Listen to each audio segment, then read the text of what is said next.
Praise the lord. మన ప్రభు అయిన యేసుక్రీస్తు నామంలో మీ అందరికీ నా హృదయపూర్వకమైన వందనాలండి. దేవునికి స్తోత్రాలు. ఈరోజు మనం ఆదికాండం 3వ అధ్యాయం 4వ వచనాన్ని మనం కొద్దిసేపు ధ్యానిద్దాం.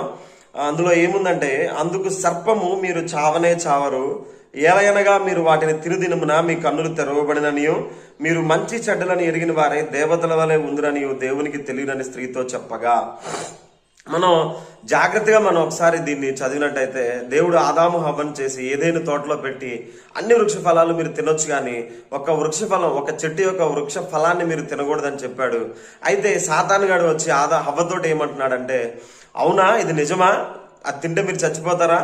చావనే చావరు, అది తినుదినమున మీరు ఎలా మారతారంటే దేవతల వలె మారతారు అనేటువంటి ఒక ఆలోచన, ఒక థాట్ని హవ్వ మనసులో పెట్టాడు. మనం దీన్ని జాగ్రత్తగా ఆలోచిస్తే, సాతానుగాడు ఈ రోజుల్లో కూడా మనందరి మనసుల్లో ఈ థాట్ని పెడుతున్నాడు. మీరు దేవతల వంటి వారు, మీరు దేవుళ్ళు అయిపోతారు, మీరే దేవుడు, దేవుడు మీకు అవసరం లేదు, దేవుడితో మీకు సంబంధం లేదు, మీరు ఎంత తెలివి ఉంది నీ మనసులో, నీ మెదడులో ఎంత తెలివి ఉంది, ఎంత గొప్పగా ఆలోచిస్తున్నావు, ఎంత బాగా ఆలోచిస్తున్నావు, నీకు ఇంకా దేవుడితో పని, అసలు దేవుడు ఎవరు, దేవుడు ఎక్కడున్నాడు, ఉంటే ఎందుకు కనపడట్లేదు కదా, ఉంటే ఏం చేయట్లేదు కదా, ఉంటే ఏం చేస్తున్నాడు అనేటువంటి రకరకాలైనటువంటి ఆలోచనలు సైతానుడు, దుష్టుడు మానవుని యొక్క మనసులో పెట్టి దేవుని స్థానాన్ని తీసివేసి దేవుని నుంచి ప్రజలను చాలా దూరంగా చేస్తున్నాడు.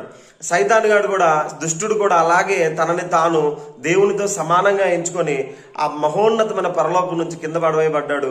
అలా పడవేయబడిన వాడు ఊరికే ఉండకుండా తనతో పాటుగా కొంతమంది నా నరకానికి తీసుకువెళ్ళడానికి ప్రతి ఒక్క మానవుని మనస్సులో ఈ ఆలోచనని పెడుతూ ఉన్నాడు. దేవునితో మీరు సమానము, దేవుడు మీకు అవసరం లేదు అనేటువంటి ఆలోచన పెడుతూ ఉన్నాడు. ఈ ఆలోచన విన్నటువంటి చాలా మంది దేవునికి దూరం అయిపోతున్నారు. దేవుడు లేడంటున్నారు, అసలు దేవుడు ఎవరో తెలియదు అంటున్నారు, అసలు ఉన్నాడో లేదో తెలియదని కొంతమంది అంటున్నారు, ఉన్నా మాకు అవసరం లేదని కొంతమంది అంటున్నారు.